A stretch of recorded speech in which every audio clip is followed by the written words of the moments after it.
Sir जो minister intervention में changes आए हैं वो क्या क्या चेंजेस आए हैं? सर सबसे पहले ये समझो आए क्यों है। मिनिस्टर साहब के पास 30,000 से ज्यादा एप्लीकेशंस अपने कंधों के ऊपर पेंडिंग है। नाउ उन्होंने अब क्लियर गाइडलाइंस दे दी है किन में वो इंटरवीन करेंगे, किन में नहीं करेंगे।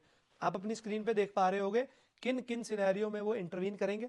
जो कुछ सिनेरियो में आपको समझाना चाहूंगा, सबसे पहला है अगर किसी के पास यहाँ पे सिटीजन बच्चे हैं और उनके पास कोई और रास्ता नहीं है तो वो मिनिस्टर का दरवाजा खड़खड़ा सकते हैं। इसमें बाजवा इमिग्रेशन ने कुछ समय पहले आपको याद होगा पिटीशन डाल के बहुत बड़ा रोल प्ले किया था।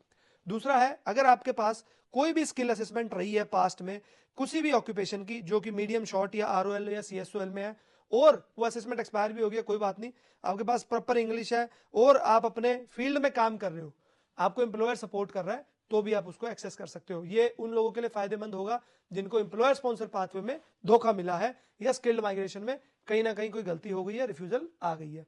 नाउ जो तीसरी चीज है वो केयरर भी एक्सेस कर सकते हैं जो ऑस्ट्रेलियन सिटीजन की केयर कर रहे हैं, बट इसमें आपको बुपा से असेसमेंट करानी होती है और इंपेयरमेंट रेटिंग 30 से ज्यादा होनी चाहिए ऑस्ट्रेलियन सिटीजन की, और उसके पास कोई और नियर रिलेटिव ना होना भी जरूरी है, और उसके पास ये प्रूफ भी होना चाहिए कि उसको डिनाई किया गया है बाकी अथॉरिटीज द्वारा और बाकी केयर प्रोवाइडर्स द्वारा कि उसके लिए कोई केयर करने के लिए नहीं है, तो एक्सेस कर सकते हो। बाकी रीजंस आप अपनी स्क्रीन पे देख चुके होंगे। नाउ किन किन सिनेरियो में आप मिनिस्टर के पास नहीं जा सकते ये भी समझने बहुत जरूरी है। आप बार बार रिपीट नहीं डाल सकते, ऑलरेडी अगर एक एमआई चल रही है तो नहीं डाल सकते, नो फर्दर स्टे थी पहले वीजा के ऊपर और वो हटवाई नहीं है, कोई और वीजा डाल लिया, पार्टनर डालना चाहते हो तो नहीं डाल सकते, और अगर आप ओवरसीज हो तो नहीं डाल सकते। बाकी आप अपनी स्क्रीन पे देख रहे होगे कि किन किन सिनेरियोज में मिनिस्टर को अप्रोच नहीं किया जा सकता। एंड में इतना भी समझ लो कि मिनिस्टर को अप्रोच करने का प्रोसीजर क्या है।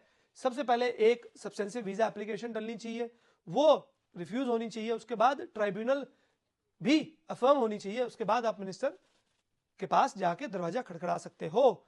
रास्ता बहुत लंबा है, मेरी सलाह यह रहेगी अच्छे सलाहकार के पास जाओ, अच्छे रास्तों पे जाओ।